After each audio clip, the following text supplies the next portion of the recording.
I come from a strange arrangement of families. Like, I have 2 older stepsisters, 1 older stepbrother from a completely different group of people, 1 real brother, and a half-sister.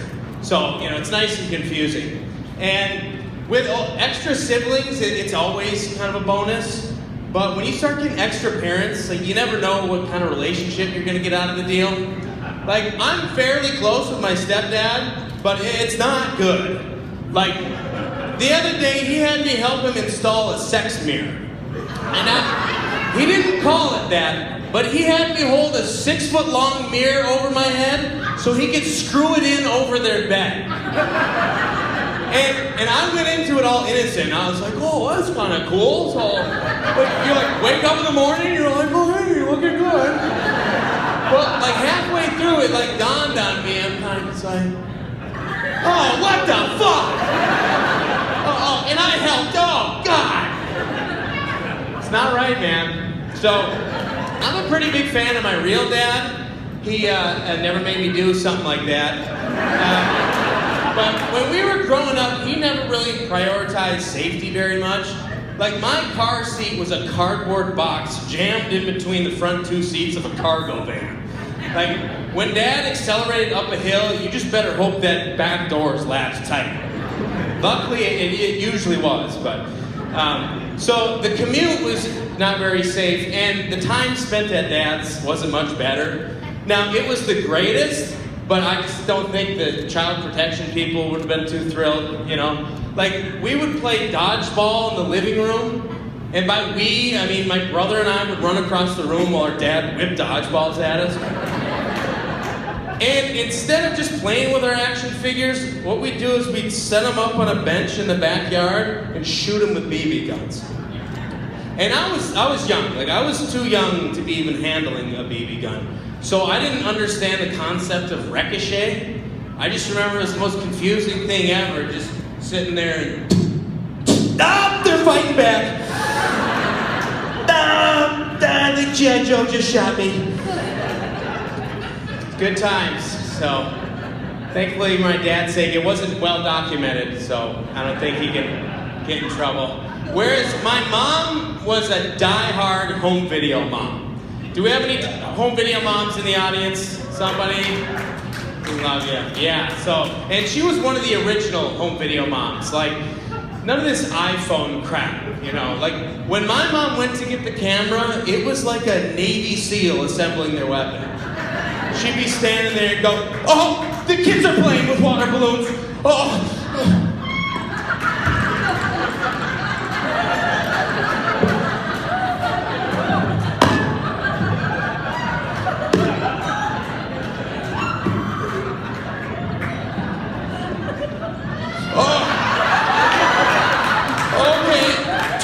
July 15th, 1995. Eric and Kyle are playing water balloons with their friends. Oh, here's Kevin.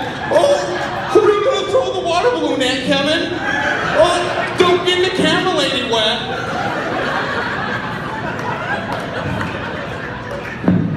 Just smashed out the screen here. So we had a strange mom. She's still strange.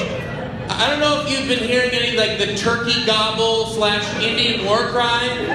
That's her. That's not, like, planned or anything. That's just, like, going out in public.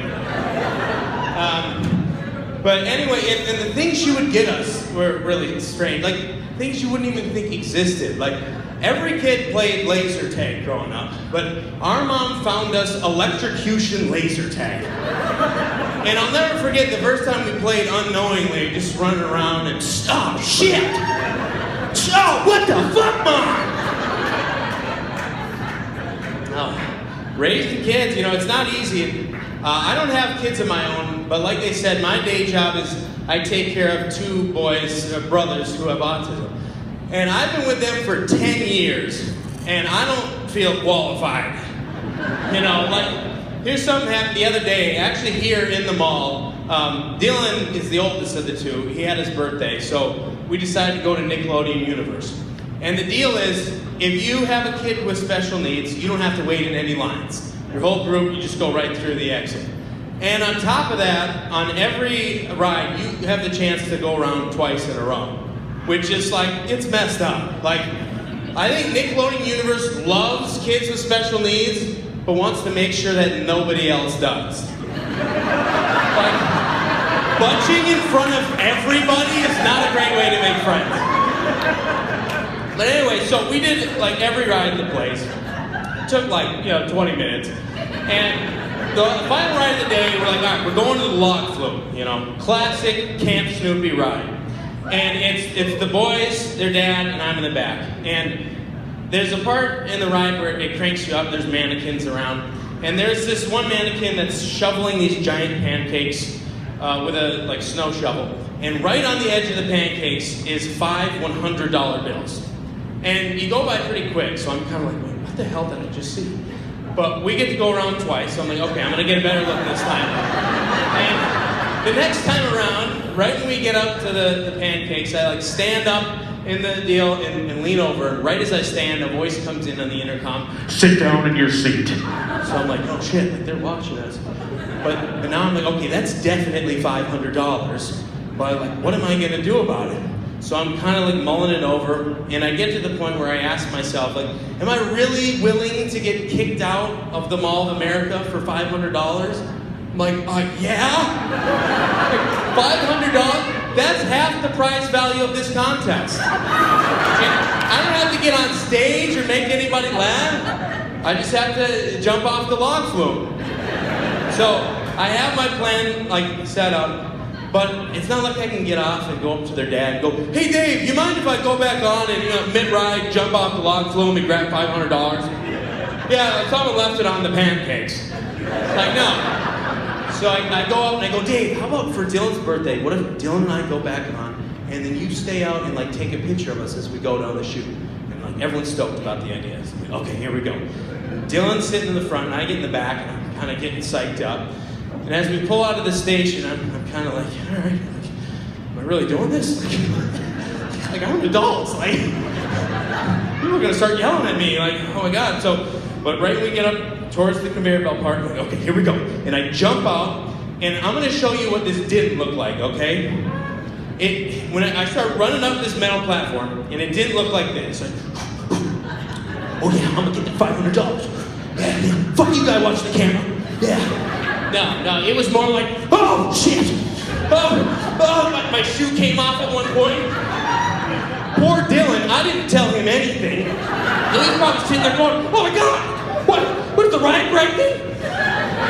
Anyway, I get to the top and I grab the money, I turn around and Dylan's almost to the top. I almost missed my ride. I didn't plan for that at all.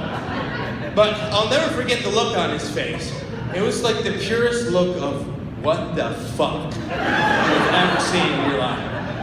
When he was looking at me, I could tell he was thinking to himself, that man is paid to take care of me? We got some problems in this world. Anyway, so I jumped back in, I got the money, and here, I've got the proof here, okay? And we got the money right here, and here's what I'm gonna do. Since the comedians have a chance to win money tonight, someone in the audience is going to have a chance to win money. And you know what, sir? You've been doing good, sitting right in front. And so, why don't you tell, how does it feel to win the money? It feels a little funny. It's fake! It's fake! And you think you're oh, who would do that? Oh, I know. The guy watching the fucking camera, that's who. The whole time I was running, he didn't say a thing. Anyway, that's my time, you guys. Keep it.